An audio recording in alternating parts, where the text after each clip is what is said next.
Happy blessed Saturday, everyone. I hope everyone is doing well this morning. I haven't been on here just about all week, and that's because I know, we have to go to work throughout the week and don't really get myself caught up too much with a lot that's going on, especially around this election that's coming in November and who it will be the best candidate for to lead this nation, United States of America, where we're heading for our future. So last night, before I turned in for the night, I did come across this video about President Obama, and I just thought I wanted to share it. It was eloquently spoken by this pastor here. He broke it down in a godly term, and he said it kind and good enough and quiet enough that it will fall in the right places on people's heart about how our leaders have become in America, even those who have been our former leaders in leading us as a nation here in the United States of America. Yesterday, I got a survey on this can I'm sorry, I had a survey that came in a text, so not even a text, it just came online to me. And I took the survey, whatever. I said, hey, what? I'm taking my chances. I did the survey. It asked some questions, and I said, I know this ain't no, I don't know whether it was the Republicans doing it or was it the Democrats doing it or the independents or the conservatives or whoever. But I just wanted to just like share my views on a lot of things, and they ask questions, especially when they came at about the being about the LGBTQ and what was I born as a female or a male. I said I was born a female. And then they asked, what am I now? I said, a female. And then it asked some questions about your sex, about, your preference, or some things about, are you a heterosexual straight, or are you bisexual, or transgender, and all this other nonsense. And I was like saying, this is crazy. And of course, I'm a heterosexual and I'm straight. And I gave them those answers, and I didn't really have to answer to none of them, but I just thought it was important. And then asked me, what was I Hispanic, or was I anything of Hispanic or any other nationality, whatever? And I said, no, I'm a Black American. And they said African American. I said Black American because I'm Black. I'm born here. None of my parents were born in Africa. They was all born in the United States of America.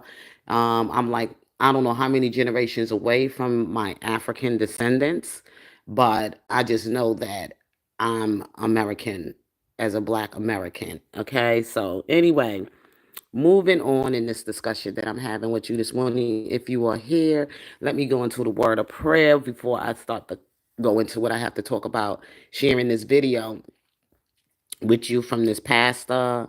I thought he spoke so well, and I just thought he would be the best video to share. With a lot of conversation around what Barack Obama has done and going into the Black community of Black men and telling them how they should vote and why they should feel that Kamala should be in favor of their vote or whatever. And I just, a lot of Black men feel offended by it because they feel that who is he to come out of his presidency, because he served his 8 years and he's done really nothing for us. He done more for the LGBTQ community and even put the rainbow over the White House. And that's what he done more for as far as the community in serving people their rights and helping protecting them in laws or whatever. He done nothing for straight Black men and Black families, and did nothing about the crimes on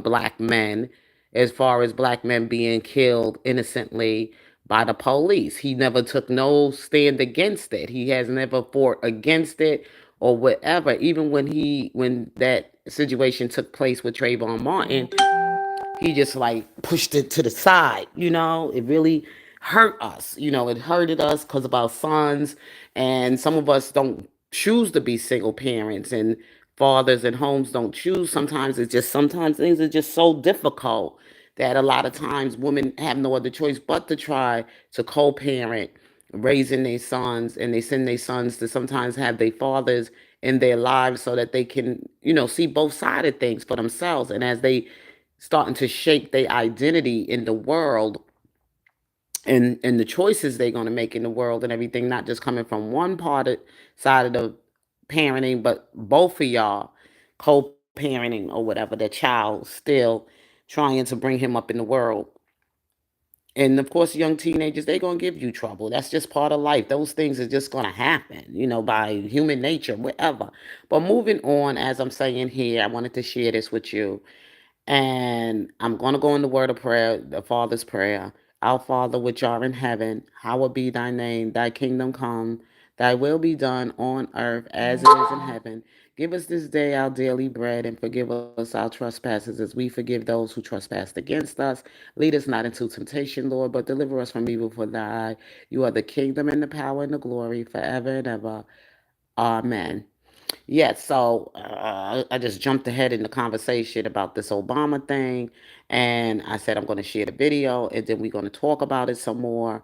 But I like the way he broke it down, and he took some things that he heard from what Obama said in this discussion about the late Dr. Martin Luther King Jr., who led us into integration in America. And I don't think Dr. King at that time, he did what he did at that time because of what was going on towards black people at that time. And he done his work, he put his work in, and he died for what he believed in and putting himself out there to fight for freedom and rights, civil rights, and things of that nature. So I can't really speak anything harmful on him, because if it wasn't for him to go through what he went through, even though some things didn't turn out to do us a lot of good, instead, a lot of people misinterpret his speech in a way, especially when he talk about his four little girls growing up being judged by the content of their character instead of the color of their skin. And I think the Democrat Party used it in a different type of way. They used us of judging us by the color of our skin instead of the content of our character. And that's when you see diversity slips in.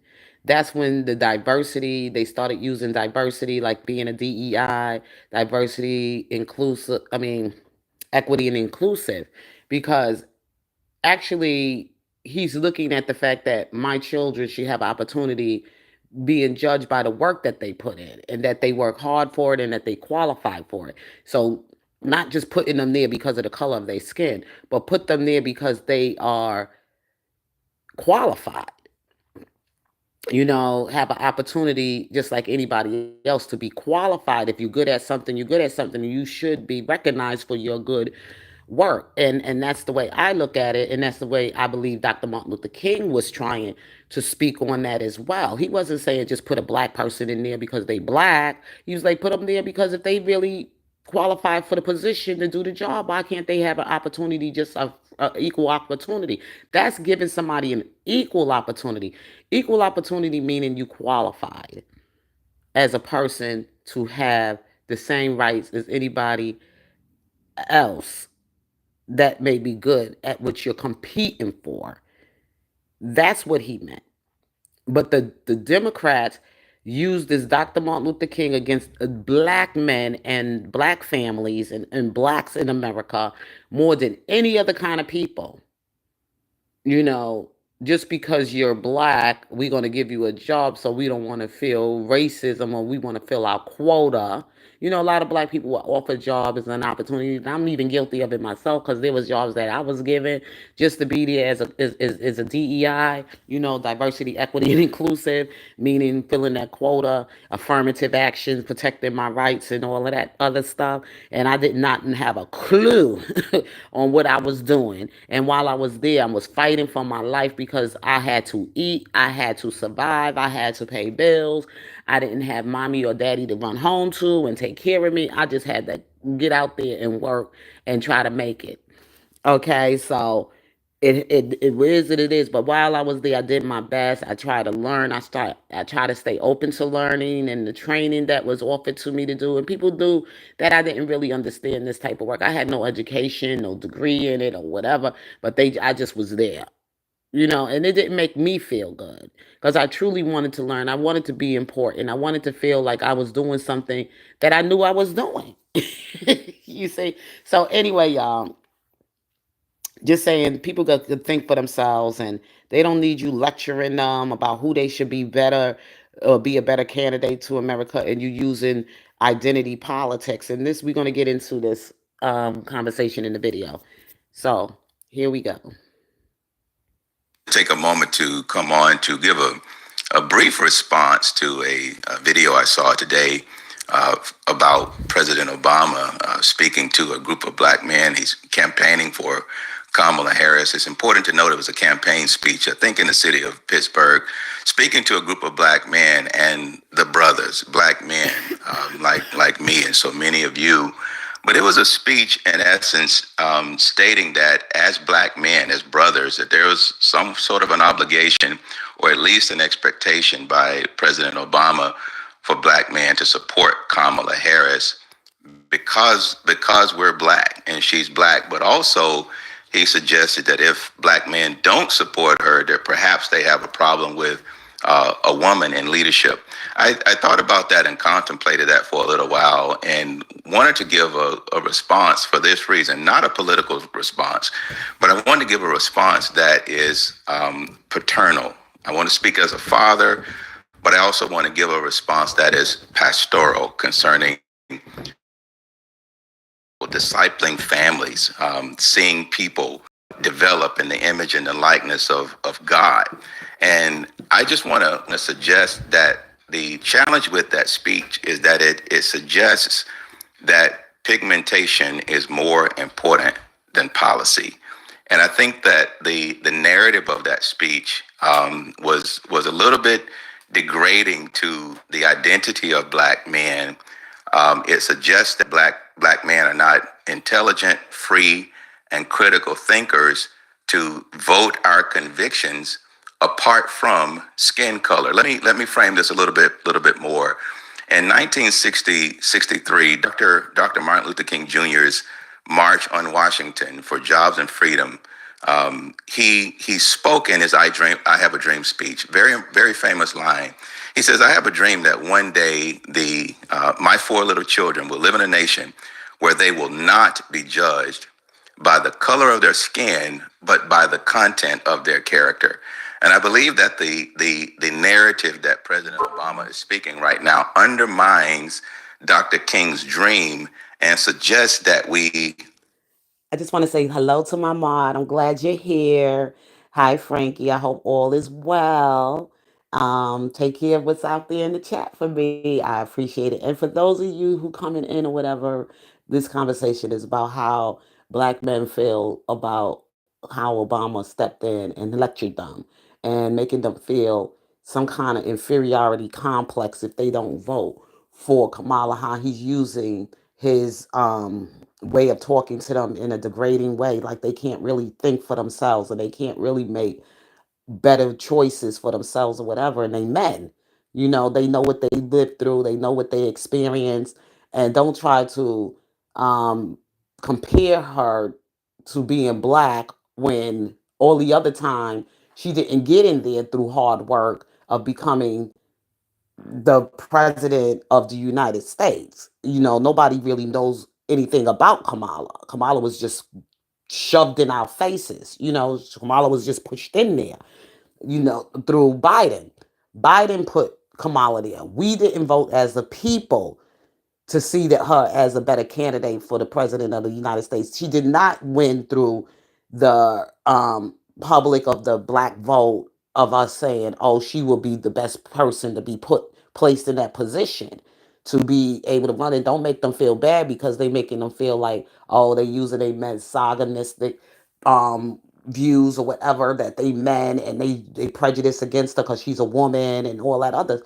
It's just so much stuff that the Democrats are trying to fight dirty with, especially towards the black community. the black people in America, because we work hard. There's a lot of hardworking, qualified black people, even in politics, even in there as a Democrat. Because there's some Democrats that I know, I saw they work as black women, Democrat black women that's running for office here in the state that I live in, that I find favor in. And because of the fact they're a Democrat, I just find favor in them because I've seen they work, and I know them up close and personally. I've seen this woman's work. I'm not putting her name out there, but I think, for instance, for a fact, I'm gonna say her name, Lisa Blunt Rochester, out here in Delaware. I've seen her work. Okay, I've seen her great speeches, and not only was it a speech, she lived it. She lived it. She's out there with the people. She's always been out there with the people. So somebody like her was running for a position or whatever. I find favor in her as if she was running for president, even though she's a woman and she's black. I would have found favor in her because I seen Lisa Blunt Rochester's put in that work. Okay, I never seen Kamala's work. Kamala was just given to us, and we should just automatically vote for her because she's a black woman. So let's go on. Are in a nation, that he's suggesting that we are defined by the color of our skin and not the content of our character. If black men vote based upon the content of our character, knowing that we're created and made in the image of God, Psalms 139, verse 14, we're fearfully and wonderfully made. Genesis 1:26, we're created in God's image and his likeness. I just want to speak to the idea that a political suggestion and what tends to be political manipulation and dictating what the identity of a black man should be based upon him voting upon skin color, I think it undermines the identity of young black boys out there, young black men, and it undermines the construct of strong, intact black families. Let me say it this way: there are undoubtedly young men out there who don't have a strong father in the home like me, who don't have a strong pastor in their life like me to help them develop their identity and their character. Young men who are struggling with identity, struggling with even their self-esteem. I respect President Obama. He's a leader. He's a historical leader in the black community and a man of great influence. If a young man who does not have a strong father, a strong pastor, a strong mentor in his life hears a national leader like that speaking definition concerning what it means to be a black man, that can be incredibly damaging. That can undermine what it is that God intends for their lives. And so I just want to create some balance here and to speak from a different perspective to say that you are not obligated to have President Obama or James Ward or Ben Carson or LeBron James or anybody else dictate to you who you are and how you should behave for political reasons. Your identity comes through faith in God. God has defined your life in Jeremiah chapter 1. Before you were formed in your mother's womb, God knew you, he created you, he has purpose for you. Your identity is found in God and is not to be manipulated by the political ambitions and aspirations of politicians today. I just wanted to say that I have a heart and passion for families, to see fathers and families, and to see strong, intact black families in particular. And we just don't need political leaders lecturing us concerning what it means to be a man and a father for political reasons in a way that undermines the role that God has called us into, to be servant leaders to our families. So I just wanted to say that again, with humility, with respect. I honor President Obama. I just don't do the disrespect thing and being sarcastic in any way. I don't attack character. I honor him for his role, but I do think that it's important for us as fathers and even ministry leaders to help create balance so that people have the opportunity to develop the way that God has called them to. The last thing I'll say is this: as citizens of the United States of America, black men, like all other citizens in the United States, according to the founding documents of our nation, the Constitution, the Declaration of Independence, the Bill of Rights, I also include the Mayflower Compact of 1620. According to those documents and what it means to be a citizen in America, You are free to go into the voting booth. That space is private and sacred, and it's an opportunity for you as an individual to exercise your inalienable rights. Life, liberty, the pursuit of happiness. It's sacred space for you to go as an individual and to cast your vote and to exercise autonomy as an individual to have a contribution to the future direction of this nation. And it is not up to anyone to dictate to you what those convictions are to be. Be encouraged, be blessed, be strong. I'll talk to you next time.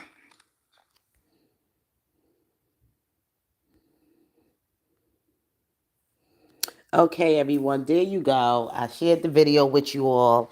So let's start with Barack Obama, who Okay, let's not get into that. Okay, we're not going to get into that. This is crazy. But anyway, y'all, going back into, you know, let's see. I don't know why I'm doing this, but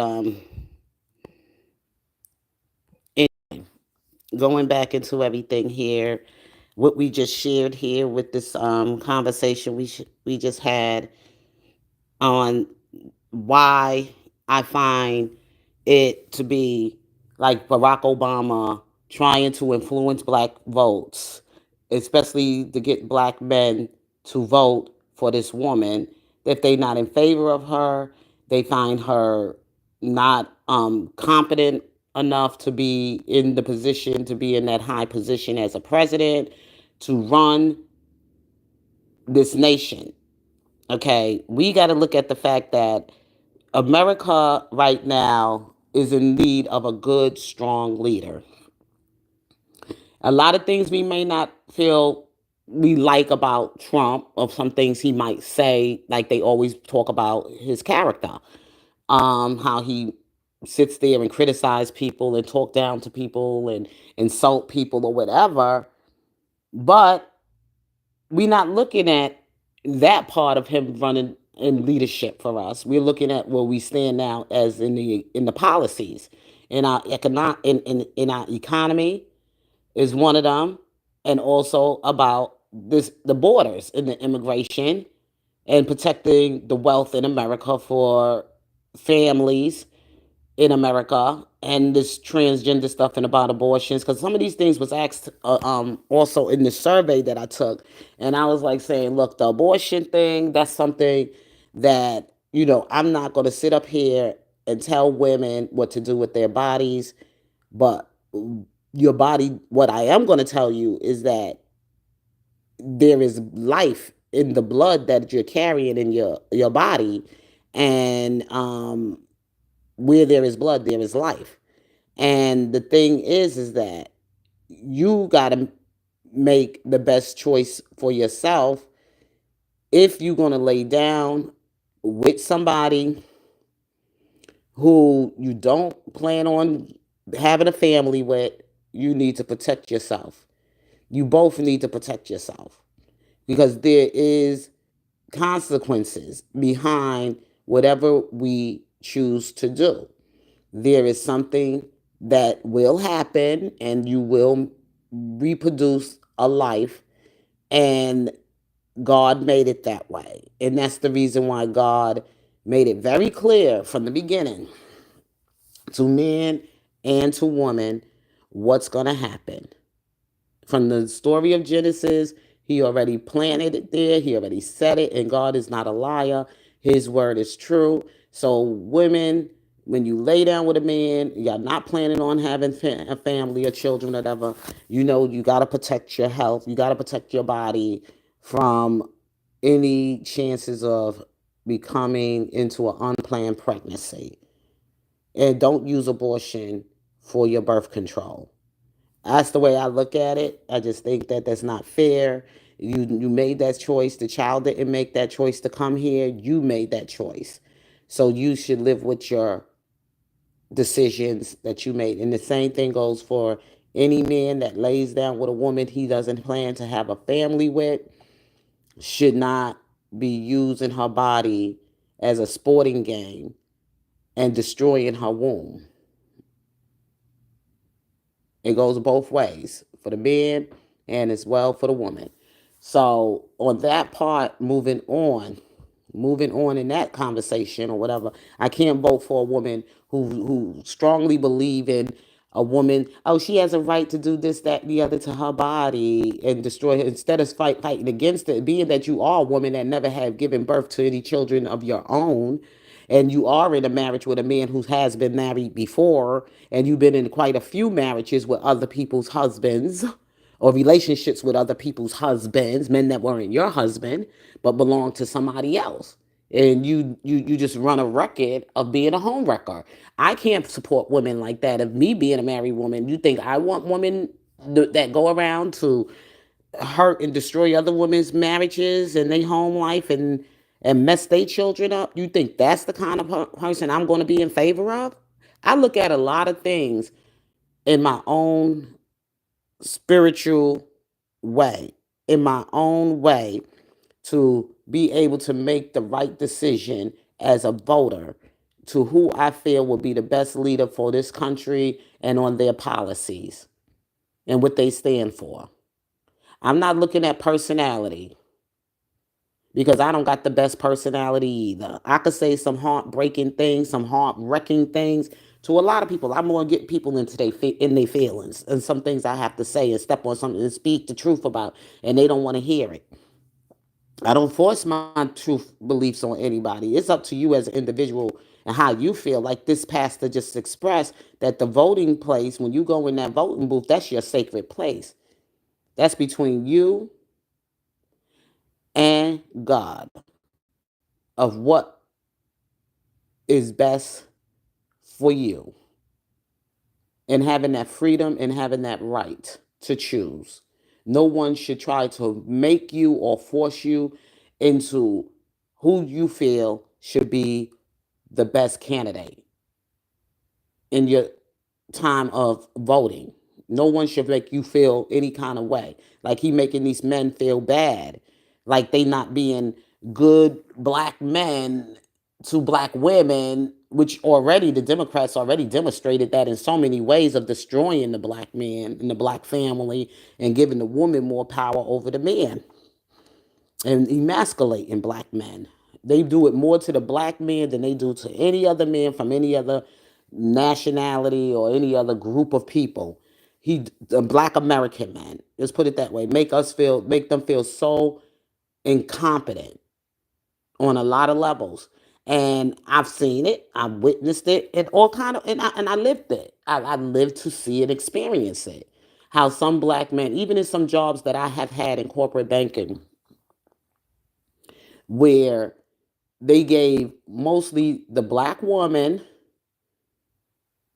or West Indian woman more power in the office as a supervisor over, some of these good, I would say, um, good, hardworking, educated black men will come there to work. They will give a foreign black man more power in the place than they gave any American black man. The black American man always had the lower paying positions, jobs, always had to be underneath somebody. If it wasn't a black woman, his boss, it was either a West Indian woman or some, boss he had was some foreign, a Jamaican or a Haitian or whatever black man that will be in control. Never gave the black man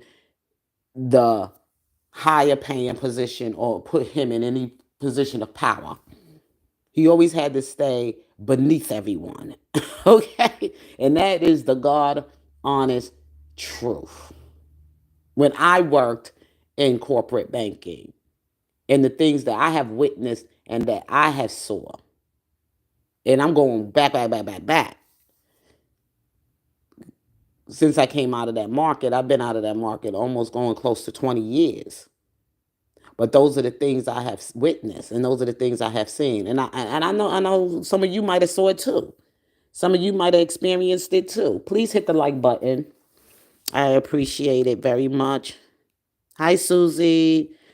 Hi, Joel. I can't really see through all this print on my phone because I'm looking at my phone right now. But for Obama to come and lecture these men like they're children and talk to them, he's the black messiah. He's the messiah to the black man in America. And it's just sad. It is truly sad what he did. And Kamala put him into doing. He probably said, Kamala, I'll go out there and I'll try to do what I can for you, but I won't bank on it. Okay? Because they are in a very desperate state right now to get the black vote. They not even fighting for everybody else that they brought over here illegally so that they can vote for them and give them citizenship and give them benefits and everything as if they're a citizen. They're not even worried about that because that work is done. Okay, but they looking for the American black man to get out there and vote for them. Not even some foreign black men are going to vote for them. Want to vote for this Democrat party with Kamala, not with Kamala.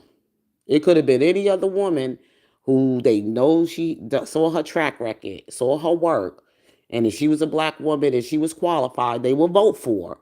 Not because she's black, but because they know she's competed, like somebody like Condoleezza Rice. They would have been glad to probably cast a vote for her if it was Condoleezza, even though she's not a Democrat and she's a Republican. They probably would have been lining up to vote for her because they saw her track work under the Bush administration. And there's so many others out there, black women that could have been, qualified to be in that position that they overlooked. This is what black America is upset about. We're not upset because, oh, we feel Trump is the better, but we just seen the shady moves that the Democrats has been doing and how they play us like they own us, like we some slave to them, like we owe it to them. Just like Biden said his last time when he was running for presidency, if you don't vote for me, then you're not black. Yes. So it's a lot of things I can say on this, what Obama done, and made it even more obvious to us in what we seeing and played in front of our faces. It made even more of the black women that was in favor of Kamala turn and reconsider voting for Trump now by you making that type of move. Because there were some black women, and when I come across the video, I will try to share it with you, that says, I was considering going for the vote for Kamala, but after this move with Obama, made me have to reconsider my vote. Now I'm starting to wake up and see things differently. So anyway, y'all, and the black woman, she's going to follow the black man. Eventually, she's going to give in because she knows how important he is to her. Still. So anyway, when God gave everybody their own and made man in his own image, yes, he did. Yes, he did.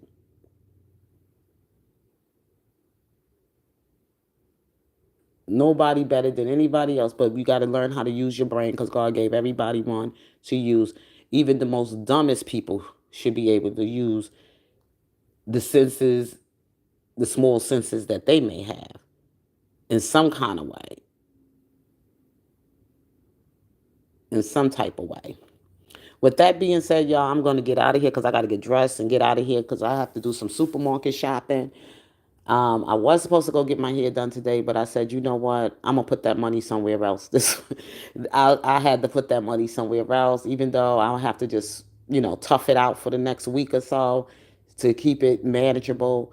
But other than that, I'm just going to go use this money for some other things that are more important right now that I need.